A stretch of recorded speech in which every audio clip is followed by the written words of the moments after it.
This ZeroNow program is brought to you with the support of our founding partners. I'm just one person. Determined to bring us back to zero. I'm just one person. Determined to bring us back to zero. I am just one person. Determined to bring us back to zero. All right, folks, I'm Ara Bagdasarian, the board president of ZeroNow, and welcome to this ZeroNow Sessions Be Prepared Proactive Emergency Communications. Sessions is a forum to exchange big ideas and best practices for safer schools nationwide. ZeroNow is a stakeholder alliance formed to drive ideas, innovation, and investment to advance campus safety. As a membership-based nonprofit, ZeroNow facilitates collaboration between industry, association, and education partners to foster new solutions that keep our campuses safe and secure. Before I get started, we want to recognize our sponsors and founding partners who made this program possible. Big thanks to Access Communications, Additional Corporation, Telos Corporation, OmniAlert, Johnson Controls, IACLEA, VTV Family Outreach Foundation, NASPA, the Student Affairs Administrators in Higher Education, and Campus Safety Magazine and Conferences. If you're interested in learning more about becoming a member, please visit zeronow.org. Now, before introducing our panelists, I'm going to go ahead and do a poll. And before I forget, I always forget, if you have a question at any time, please hit the Q&A button. That'll go into a queue. We'll answer those questions at some point during the program. So first, we have a poll here. So the question is, what are your biggest challenges with planning crisis communication? So you have the option to click one of these poll items. So while you're doing that, I'm going to go ahead and introduce our esteemed panelists. First, Melissa Agnes. Melissa is the founder of the Crisis Ready Institute and creator of the Crisis Ready model, which is recognized and being taught as leading industry best practice in the field of crisis management and crisis communication. As an in-demand international keynote speaker and TEDx alumna, Melissa has traveled the world helping organizations and leaders further strengthen their crisis ready mindset, skills, and capabilities. And she's going to share that with you today. Welcome, Melissa. Hey, Ara. Hey, everybody. Happy to be here. Awesome. Thanks, Melissa. Bob Jensen. Bob advises and consults with nations and corporations on crisis, emergency, and disaster risk management. Bob led the U.S. government's on the ground crisis communications efforts after a massive earthquake in Haiti for the Deepwater Horizon oil spill response and 30 plus major U.S. disasters, including Hurricane Sandy.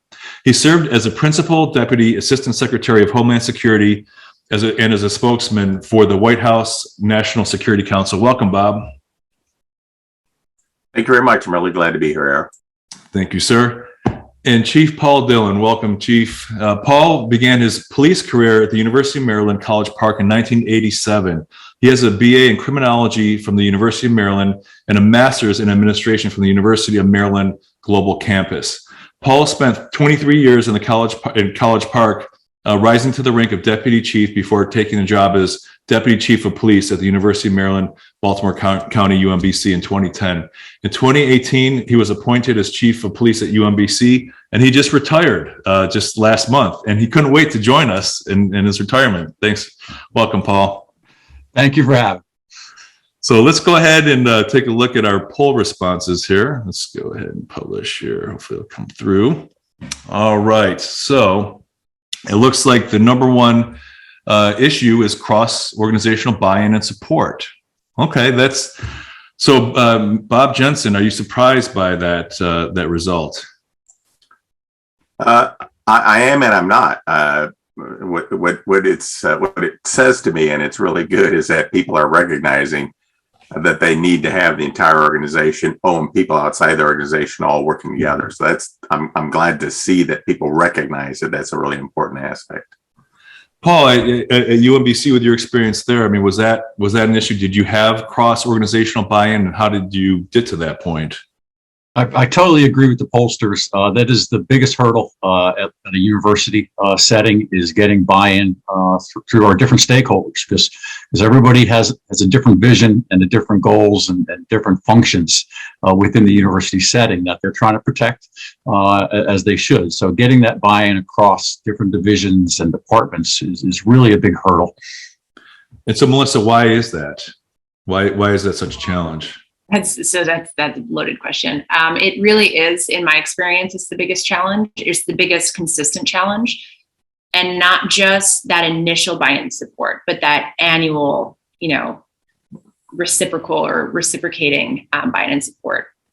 I would say that it goes to what I call the 5 hindrances of crisis ready, which are, and it can be one to a bunch of them, ego, fear, avoidance, politics, ignorance.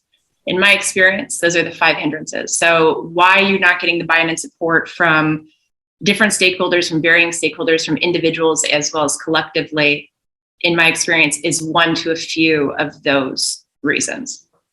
And so who should be involved? What stakeholders should be involved in the creation of your crisis communication plan?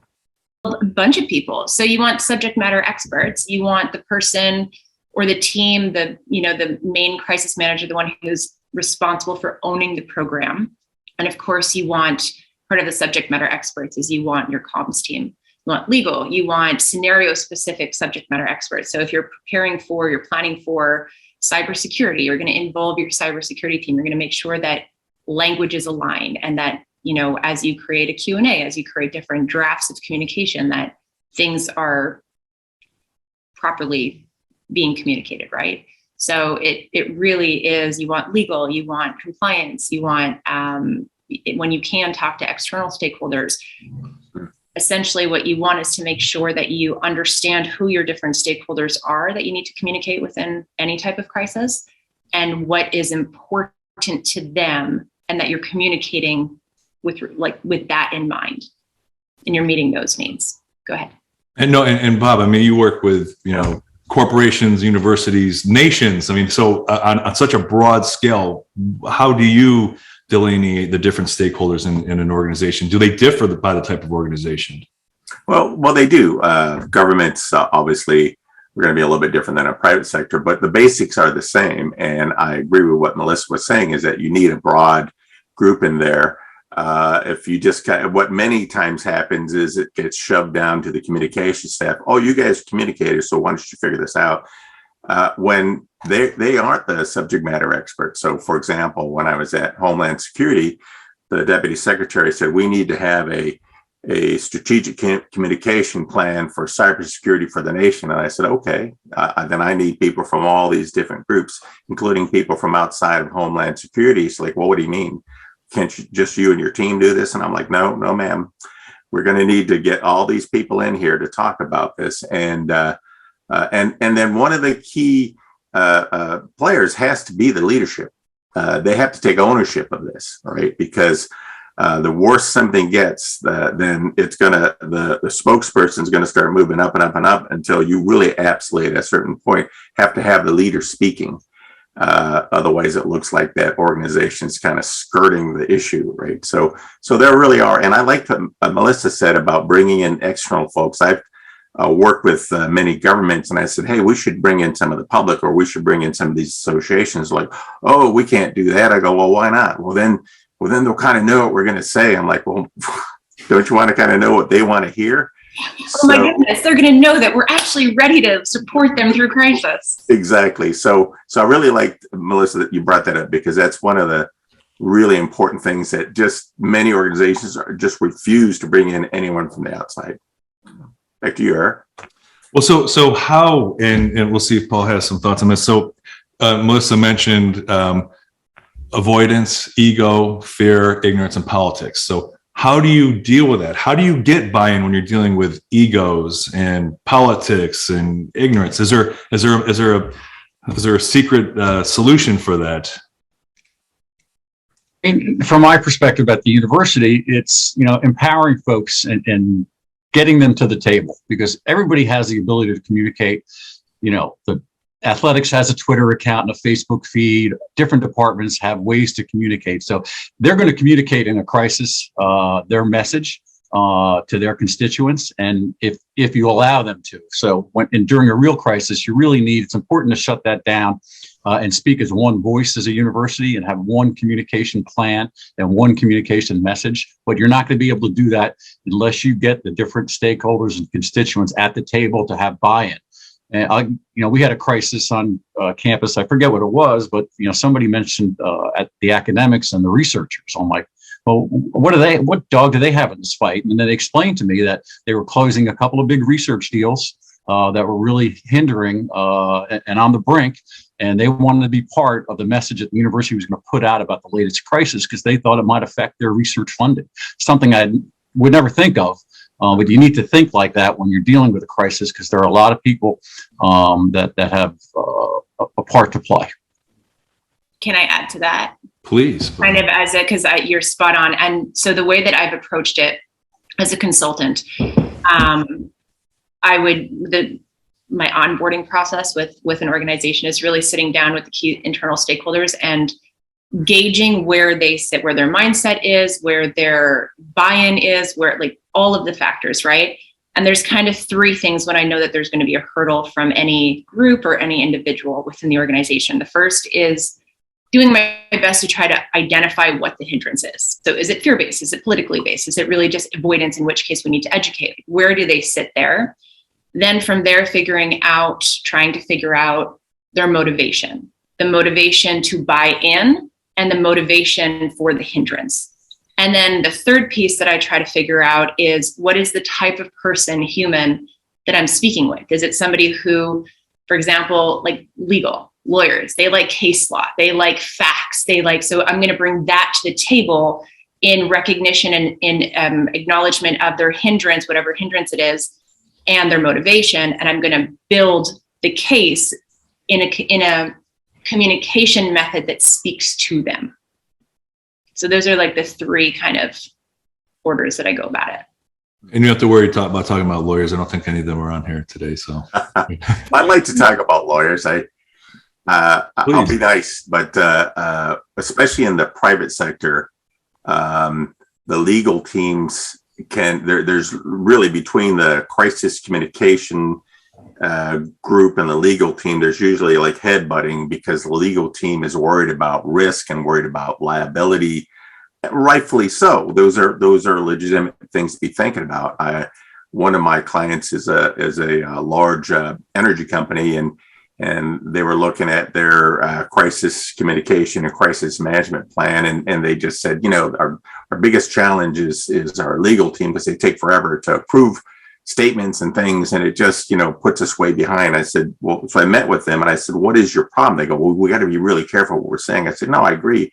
I go, would you be okay with having pre-scripted things that you can look at and spend days looking at it, and then once you approve the approach, then it'll really speed up the final process? And they're like, oh yeah, we can do that. They just wanted to have that bit of control. And so by finding a way to compromise and to speed things up, and I tell that to people anyway, you should have pre-scripted things, because if you know your risk and you think about what the threats are, you could pretty much figure out all the bad things that can happen, within reason, and have some kind of, I'm not saying it's 100%, but have some kind of pretty good, pre-scripted templates. So drafts.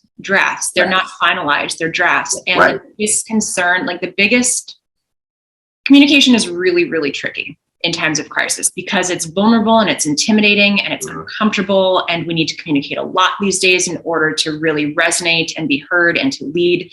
And that's really intimidating and uncomfortable for the majority of leaders to date, in my experience. And one of the biggest things that you get when you think about it in advance is you get the opportunity of time and contemplation. You also get the opportunity to do a stakeholder mapping exercise. And again, go to who do we need to communicate with?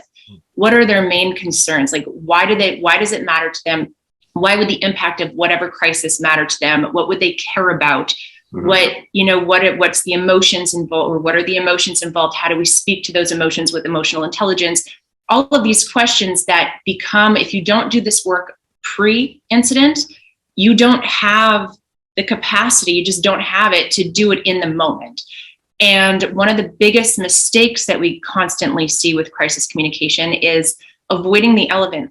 Or I think, Paul, it was you, Bob, you said earlier that people don't want to do things because then it's going to be obvious. A lot of times in crisis, organizations, leaders don't communicate the obvious, the thing that people are actually feeling and want to hear about because it's uncomfortable to come out and talk about that.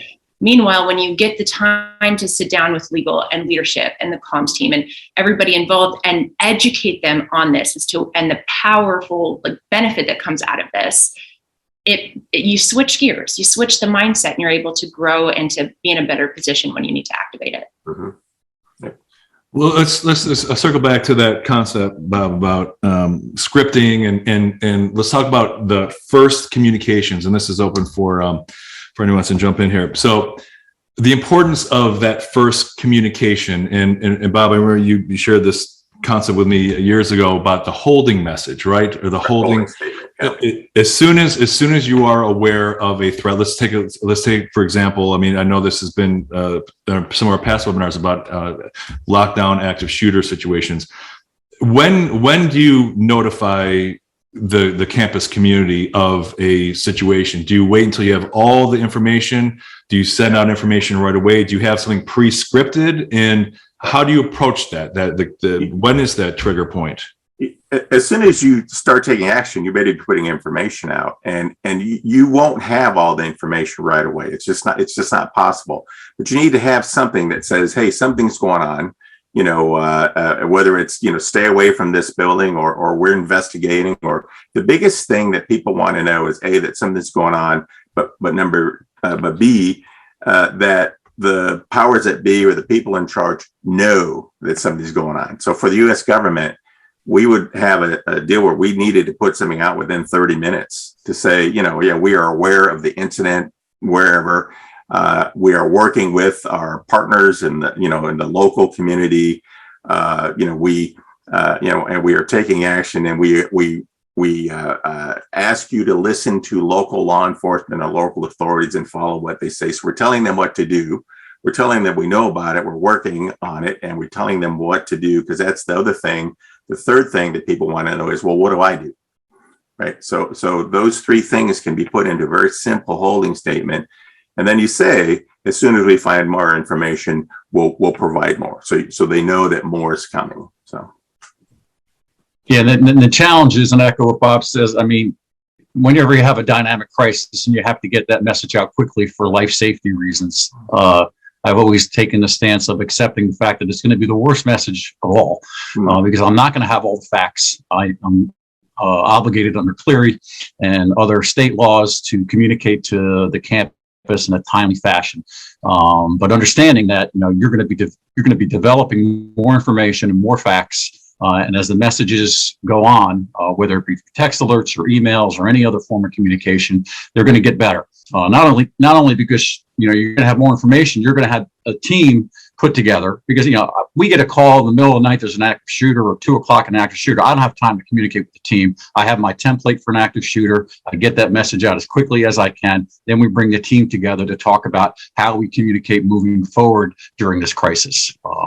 And that's always stressful, putting that first one out, because you can't take it back, and you might not have full information, and you're always worried you might put people in harm's way based on misinformation.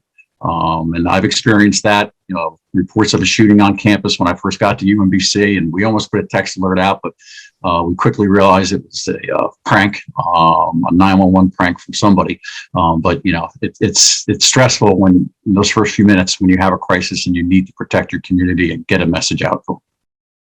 Well, and what's interesting, just from personal experience, when my son and daughter were in high school, they diverted the students away from the school because there was a potential active shooter situation, and it took almost an hour for communication to the parents.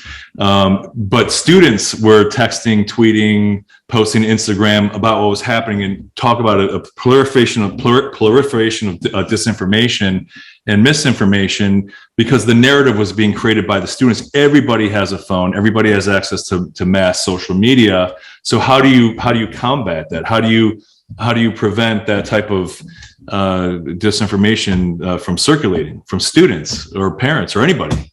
I mean, the landscape has changed, and former coworker of mine, Jay Gruber, Chief of Georgetown, is on this call, and he can attest to this. When when we first started timely notifications and communications to our community about serious crimes, whether it be a rape, robbery, or so forth, we put up signs where the crime happened and posted notices. And nobody knew about the crime because it was very localized. And it wasn't, immediately known by the entire campus community, which is what we face now.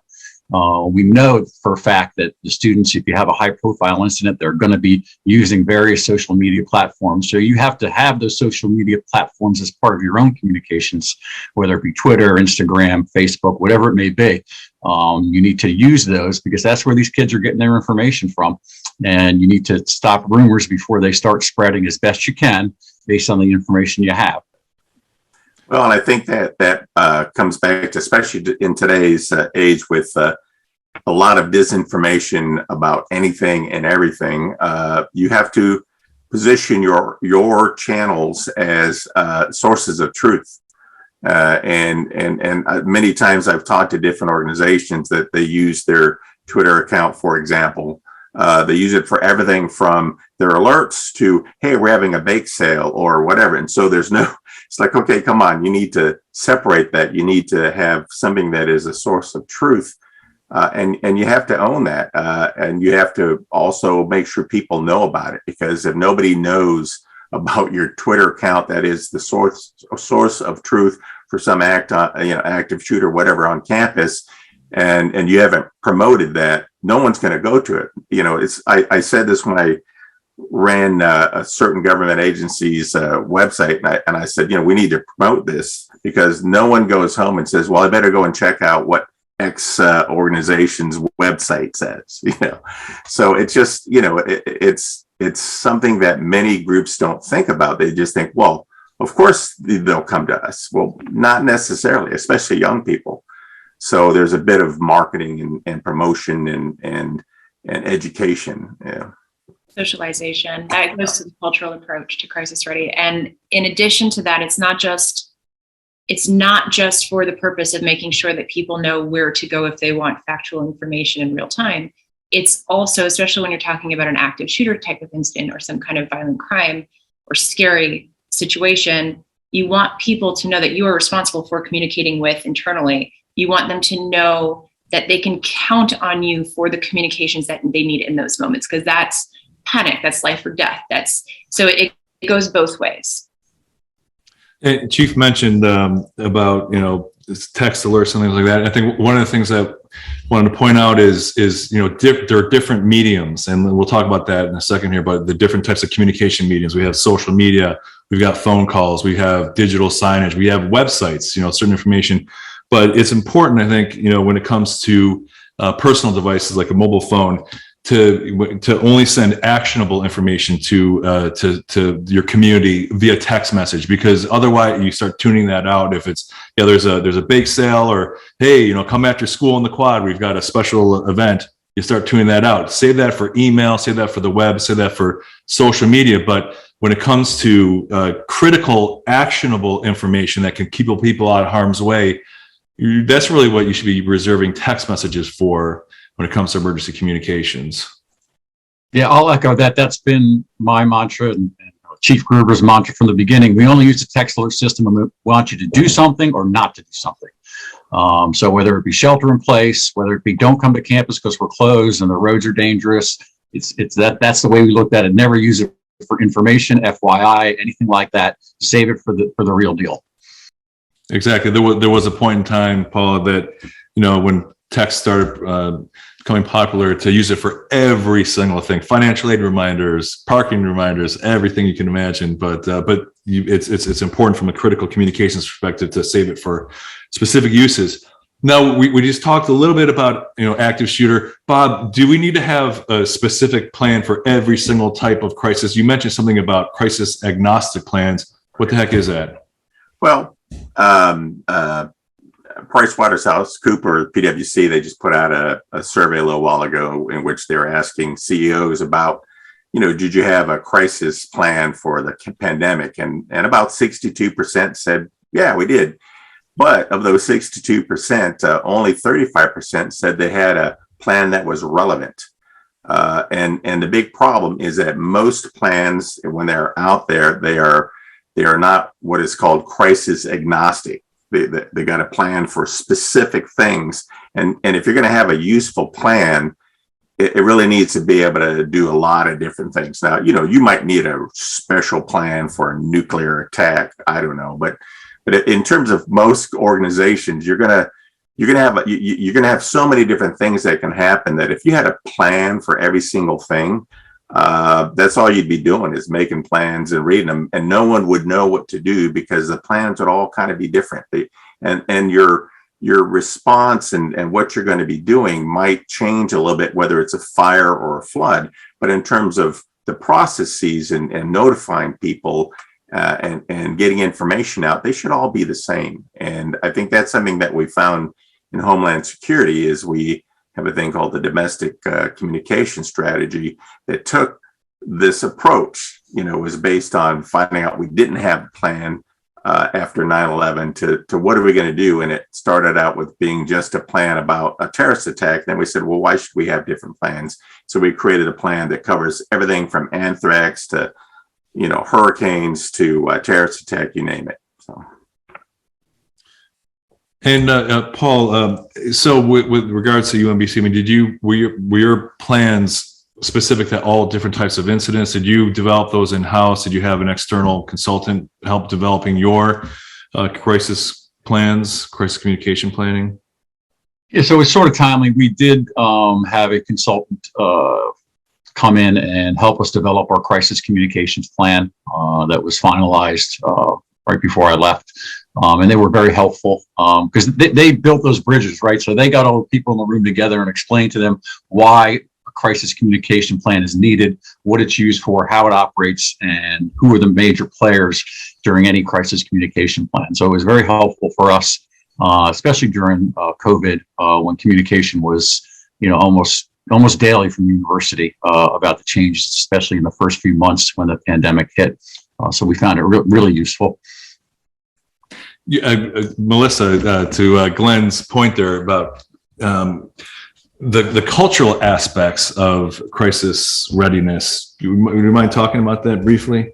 Yeah. So as a consultant, Crisis Ready and the Crisis Ready Institute was founded based off of the last decade of me consulting and different approaches that I would take compared to what I learned when my book came out was other consultants' approaches. And it really was that cultural approach. So it wasn't just about, as a consultant, I come in and I create a plan and I hand that plan over and I go, there you go, you can check that off your list there and file it away in that file or on that shelf and you're safe, you're good. Because that's just not factual. So what it is I'll, for example, I'll never use the word plan.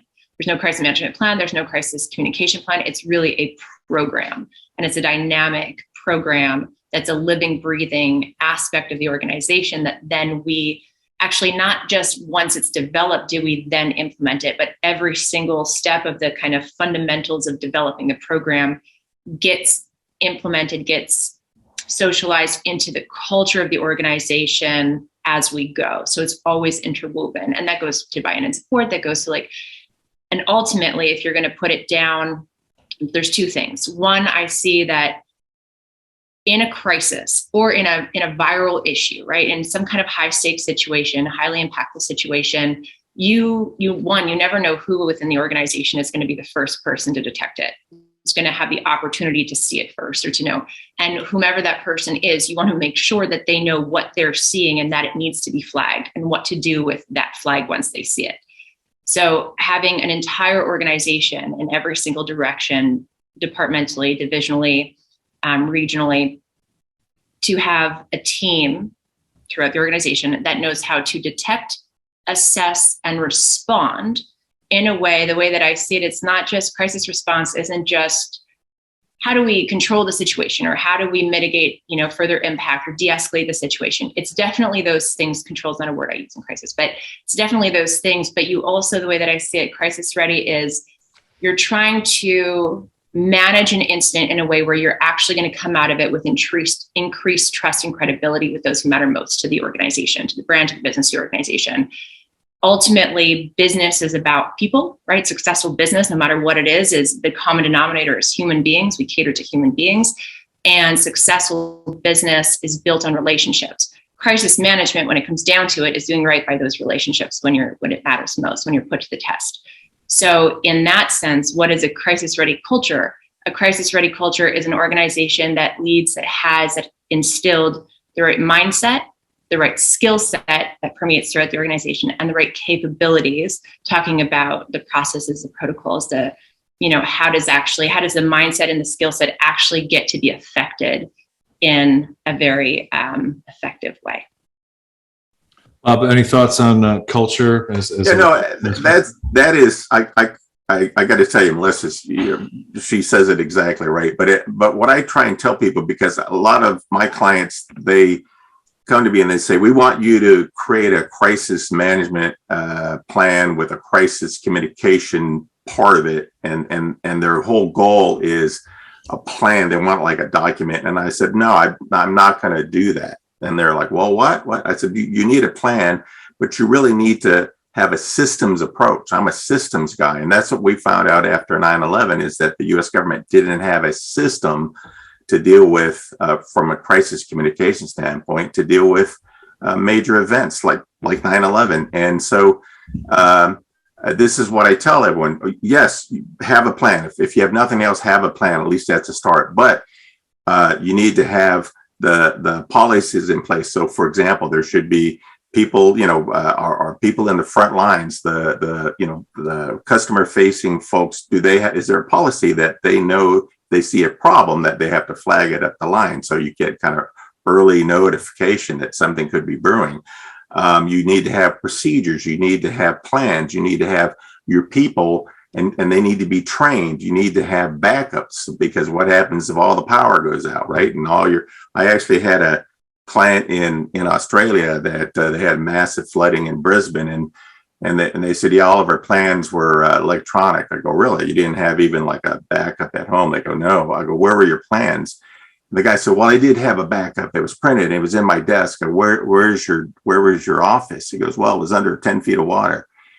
So, again, they just didn't think of things where they weren't going to, it wasn't going to be like a normal situation. And that's what I tell people: have a system, and then know your risks and threats, right? Because otherwise, how can you plan for it? Understand your audiences, and like someone had mentioned there's a difference between crisis communication and risk communications. Absolutely, but you should be using risk communication concepts when dealing with people in crisis, so that you can build trust. Because if the people don't trust you, it doesn't matter what you say.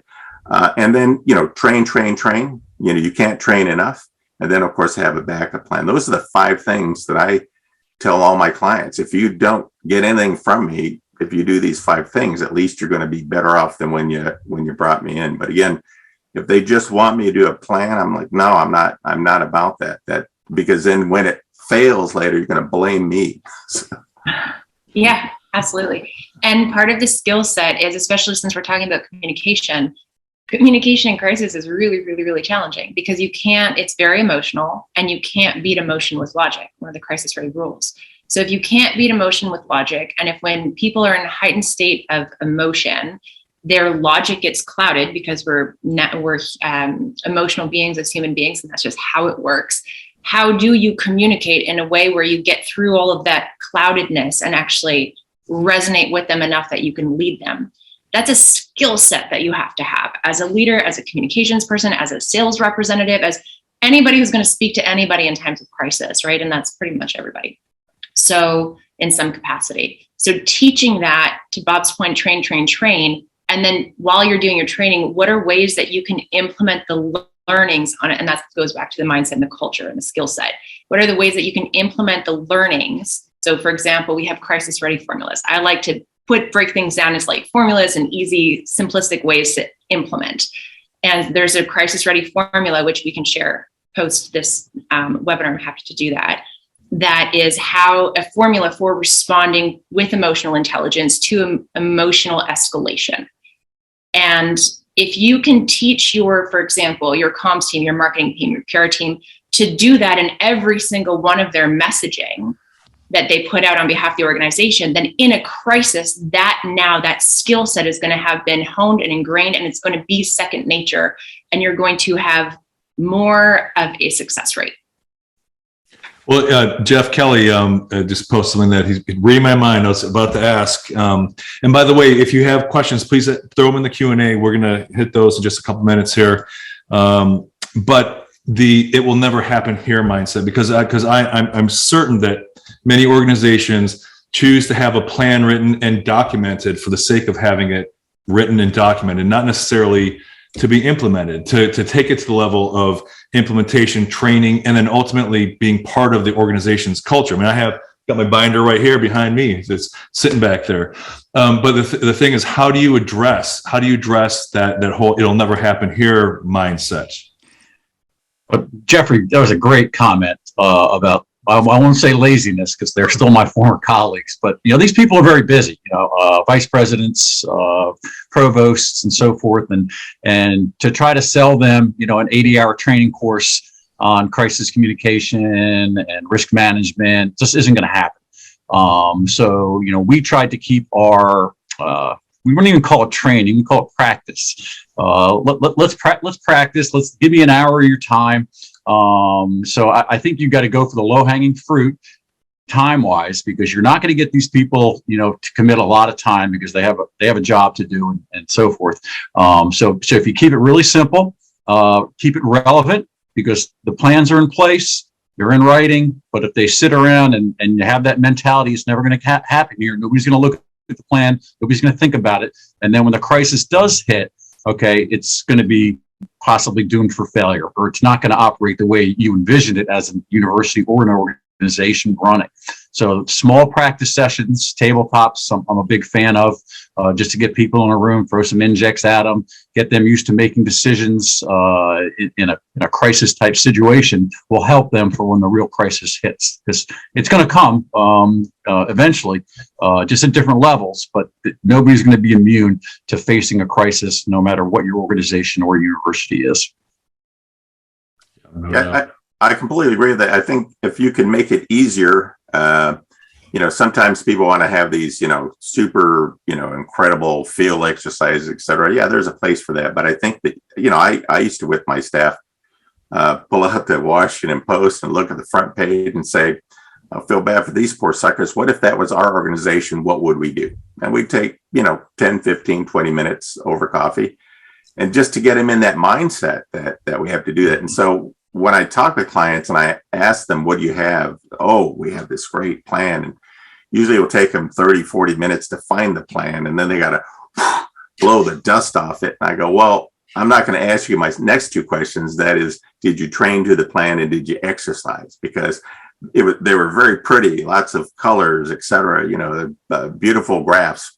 They probably paid some PR firm a lot of money to do it, but it was not useful because no one knew about it. And the training part is really important, because sometimes people's roles during a crisis are a little bit different than what their roles are every day. Sometimes they're the same, but many times there aren't. And if people don't really know what they're supposed to do, they don't train, then they're not going to do a good job. And then the exercising part, I can't tell you how many times I was part of government organizations where, people were trying really hard to ace the exercise. And I said, the goal isn't to come out shining in the exercise. The goal of an exercise is to find gaps and weaknesses and identify strengths as well. But you don't want to ace it, because you're not going to ace anything in the real world. So why don't you use this for what it's supposed to be used for, to find what you have to fix. Oh, and then once you finish it and you do these lessons learned, I call them lessons identified, because half the times organizations will write up these lessons learned and it goes in some file and nothing ever happens. So they don't fix the problem. And then the next year I've done this. I did this when I was at FEMA. I looked at years of lessons learned. I'm like, we seem to keep learning the same lesson over and over again. So really haven't learned it. So those are things. I mean, that's the whole purpose of doing all of these things. So. Absolutely. Having somebody responsible for owning the program is really important, having that job description. And another piece here is, so to me, what it means to have a crisis ready mindset is you are leading an organization that doesn't look at a risk or a consequence or whatever, a situation as an inconvenience or as an annoyance. You really are, you have the growth mindset, right? You're looking at it as an opportunity of how can we use this to connect better with those who matter most to the business so that when we're outside of crisis, we're more successful as an organization. And one of the ways in which that I like to do that is gamification.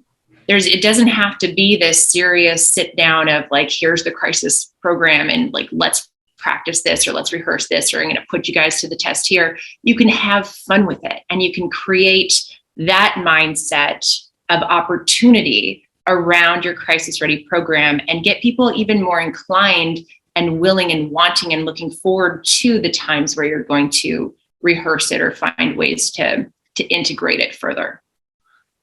Awesome. And we've got a lot of questions to answer. But first, one last thing that I want to ask you, because obviously ZeroNow is about driving ideas, innovation in campus safety technology. What role does technology have when it comes to crisis communications?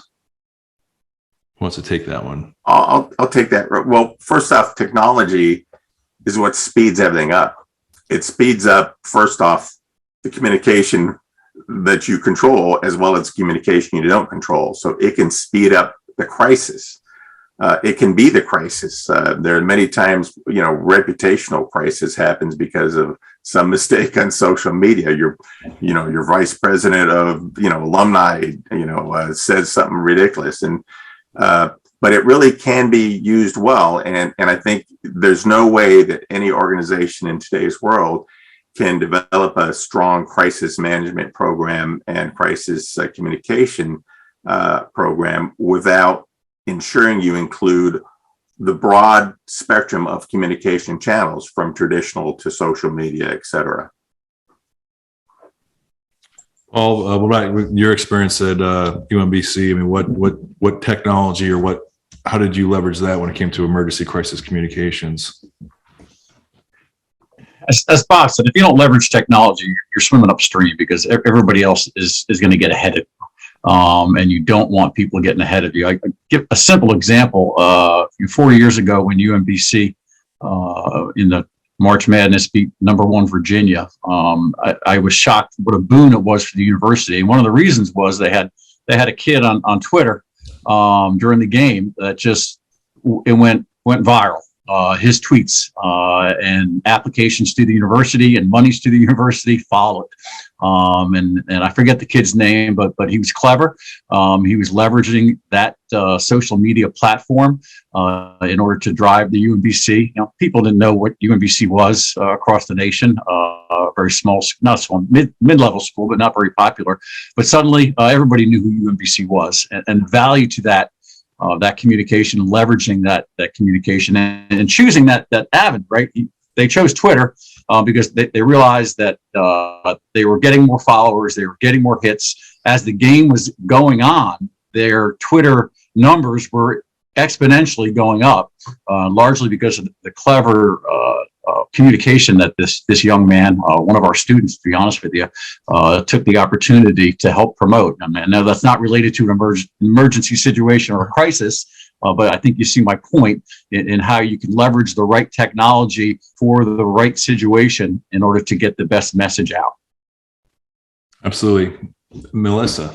I agree with all of it. I just also think that it's worth re-saying that it really does always, no matter what technology you use or don't use, it comes down to the people, right? So how you communicate with emotional intelligence and all these different facets of your crisis communication is the fundamental.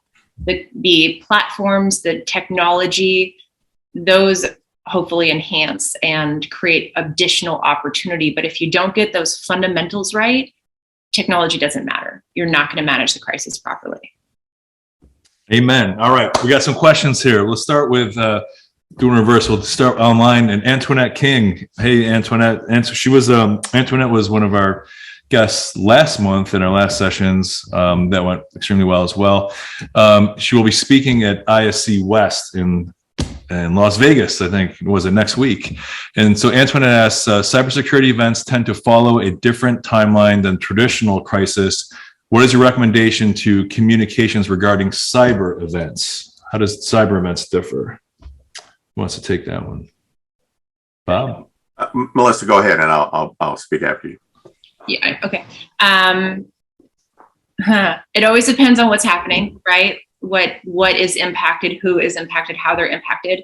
One thing that I'll say quickly is looking at it from two angles. You want to look at it from the legal, in this case, you do want to look at it from the legal risk and making sure you're complying with different rules and regulations and laws and doing what you need to do from a compliance standpoint.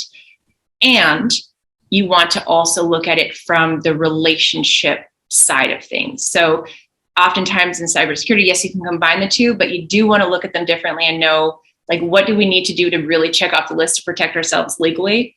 And what do we need to do? How do we need to communicate? What do we need to say? What do we need to communicate with whom to make sure that we don't lose trust with them?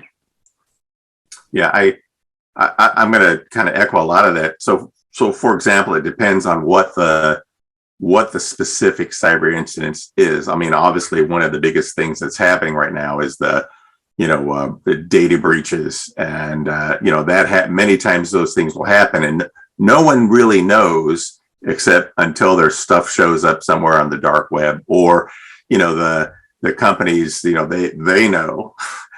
Although sometimes they're a little bit slow in getting that information out, and that's one of the challenges that we have here in the U.S. is that the laws have to, and I think they're being changed now, where there's got to be a little bit of liability protection, because if we want companies to admit that their data has been breached, a lot of times they won't, because they don't want to be liable for all that data, right? And so that's a challenge right there. And then the big problem, though, is once it kind of gets out, there's two problems: is how long does it take the organization to admit, right? And so now then you have two crises. You've got the crisis where they lost the data, and then why did you try and hide it, right? So it becomes two problems. And right now, besides COVID, right now, cybersecurity for most organizations is really the number one thing that's happening. It's happening hundreds of thousands of times a day. The amount of money that's being lost is in the billions and billions, and it just keeps growing. The bad guys are getting smarter. So again, to actually answer that question, though, the way you're going to treat it shouldn't be different than how you treat another incident. It's just what you're going to say, how you say it, who you say it to.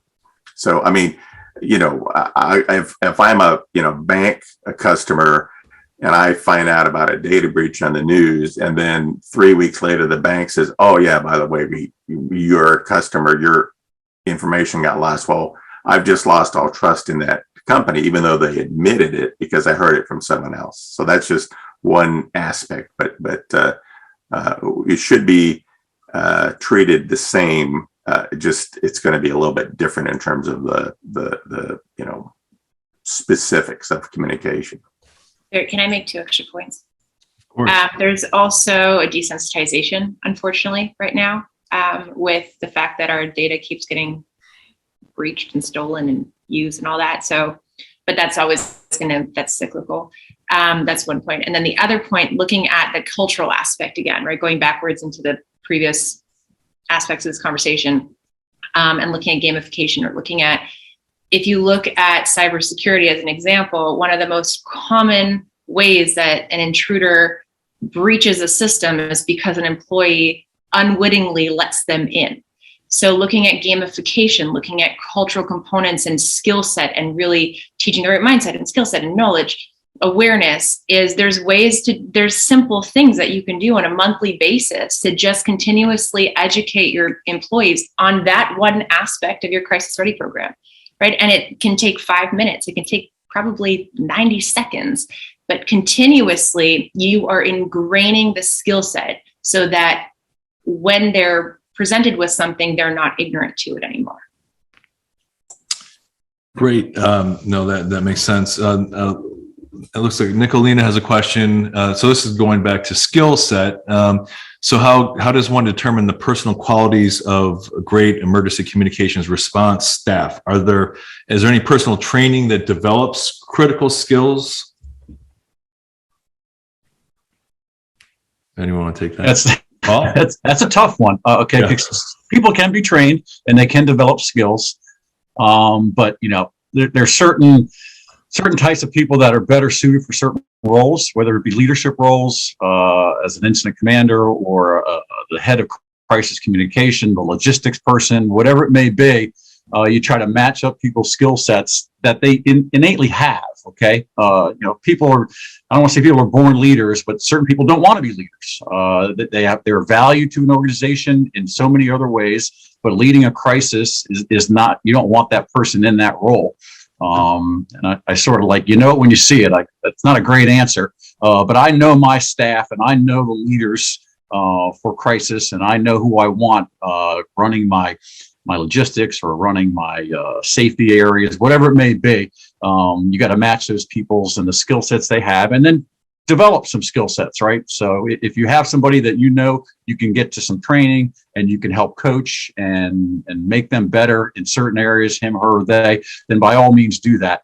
But certain people you just are not going to want in certain roles, and you need to recognize that, not force somebody into a role that they're not going to succeed at.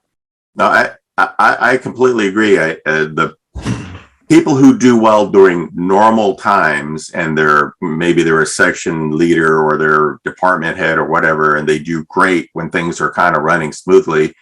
That doesn't necessarily mean just because they do well then that they're going to do well during crisis, because and that's what I used to use the exercises for, is to see how people handled stress. And a lot of people don't handle stress well, right?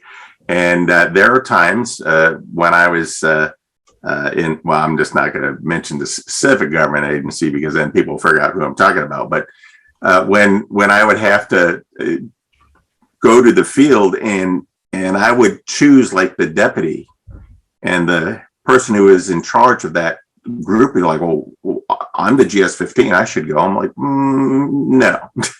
Because I need someone who's going to handle the stress, and you just haven't shown to me that you can.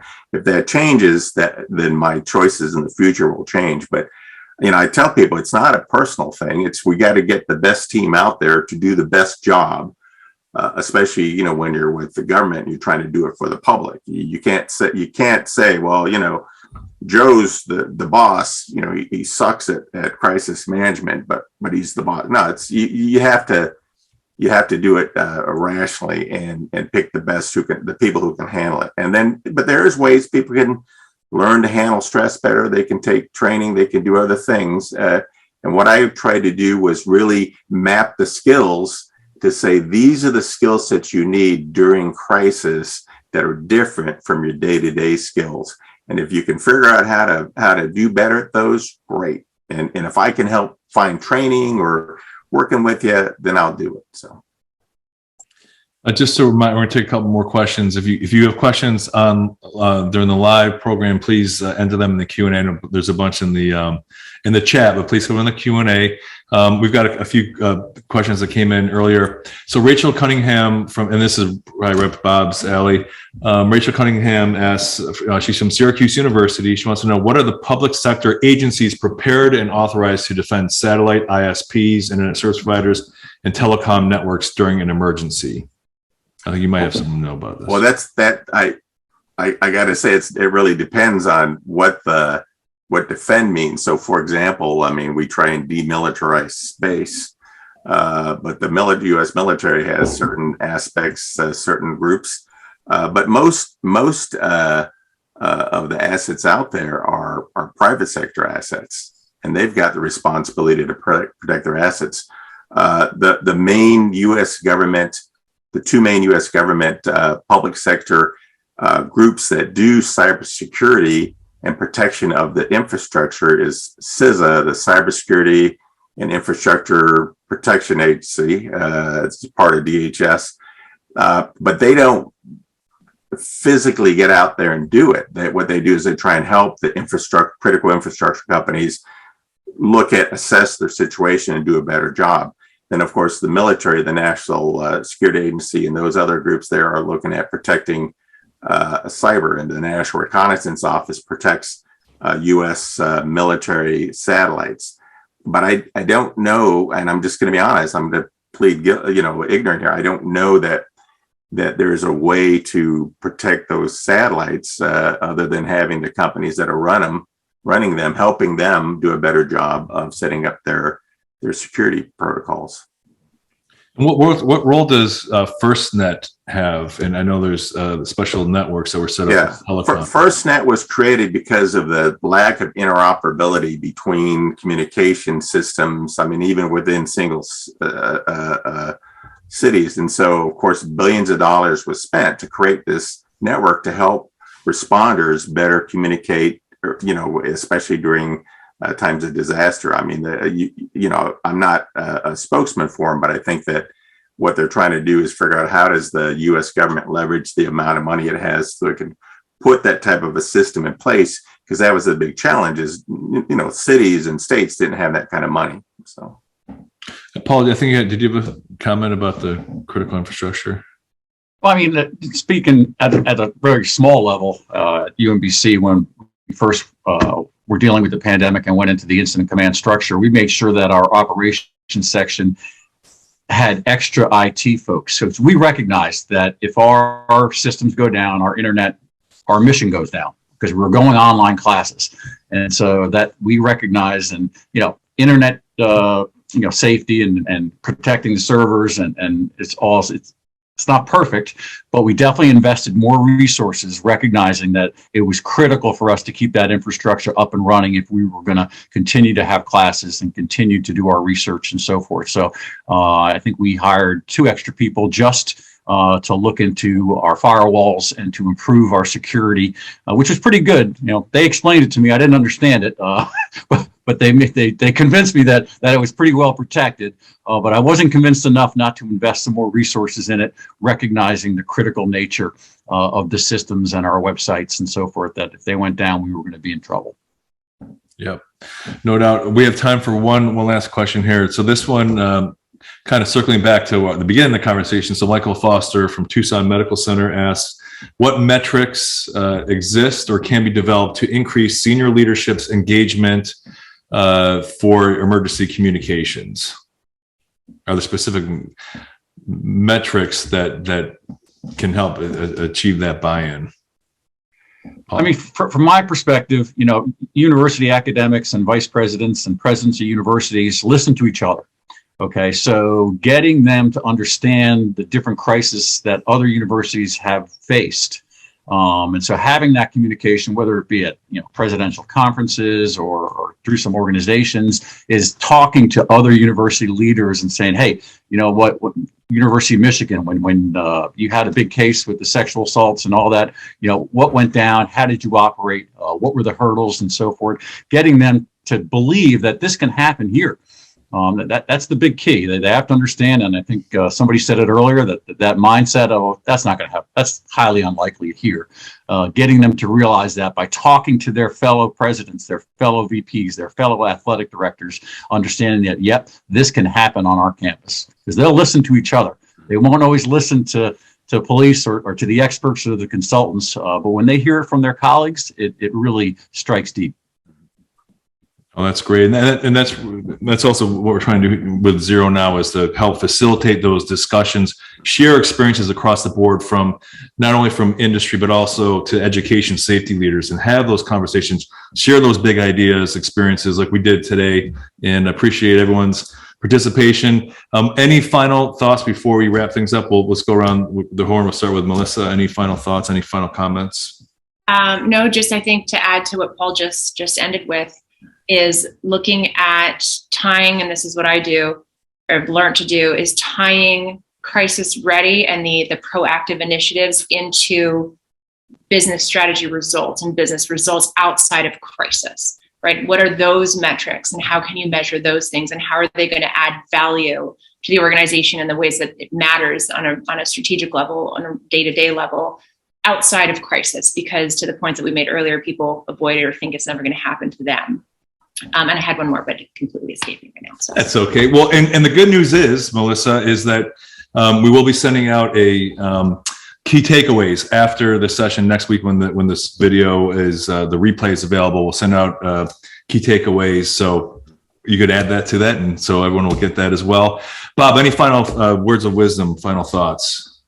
First, thank you very much, and I appreciate the co-panelists here. This is I learn things as much as anyone else does, and it's really a great opportunity to do this. So there's lots of resources out there. Take advantage of them.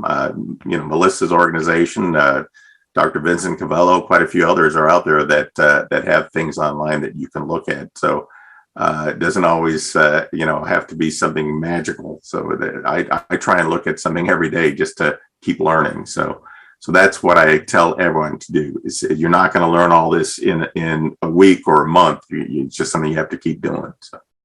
And Paul, final thoughts before you head back to retirement?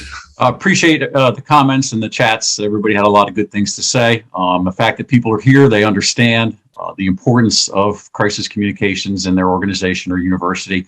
And if you're pushing it, don't give up. Okay. From experience, people need to hear this, and you might need to bother them for 6 months before they agree to sit down and talk about it and talk about developing a plan or program or whatever you want to call it. Be tenacious and keep going at it. Great. Thanks, Paul. Thanks, Melissa. Thanks, Bob. Thanks, everyone, for attending. And once again, we invite you to visit ZeroNow.org to become a member. I want to remind you that our next webinar is April 19th, 2 o'clock.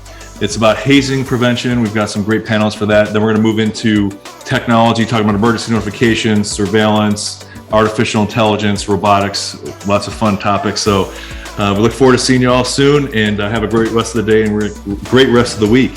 Thanks, panelists. Appreciate it. Thanks, everyone. Thank you.